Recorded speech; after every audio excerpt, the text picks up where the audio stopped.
ما احنا عايزين نوضحها. السوشيال ميديا كانت بتتكلم ده اللي احنا هم بيقولوا بقى كنا عايزينك توضح النقطه دي في المؤتمر، بس ما كانش فيه فرصه. مين قال لك اني مسلم؟ هم اللقطه مش طيبين واخدين عاشوره ومنزلين، عشان كده كنا عايزين هو يرد. هو سلم عليك. ايوه هو عشان كده كنا عايزين هو يرد. ايوه كان نفسي نساله. السؤال الاولاني سؤال واحد بس. سؤال واحد. لا سؤال واحد. ماشي. السؤال الاولاني محمد صلاح برضه السؤال صافي خلاص. انا النهارده 61 جول دوري، هناك 68 جول دوري اللي في منتخب مصر، وقول له ايه؟ بالنسبه لصلاح يعني عايزين نقول حاجه جميله جدا ان يكون لعيب، اي لعيب مواطن مصري يحقق نجاحات للي قبله ويكمل للي قبله واللي بعد، عشان نفضل احنا في الرياده.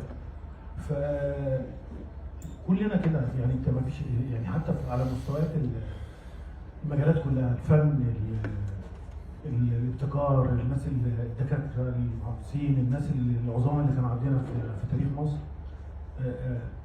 مصر ولاده سواء بالانجازات والبضاء، ومحمد صلاح يستاهل كل خير يعني، هو وكل اللعيبه.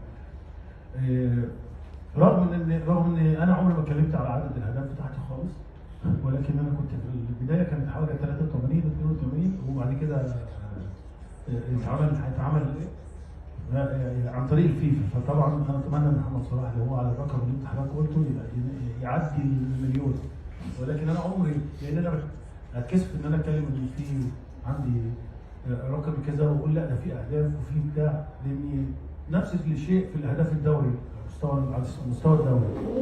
يعني لما جبنا مثلا 176 فكنت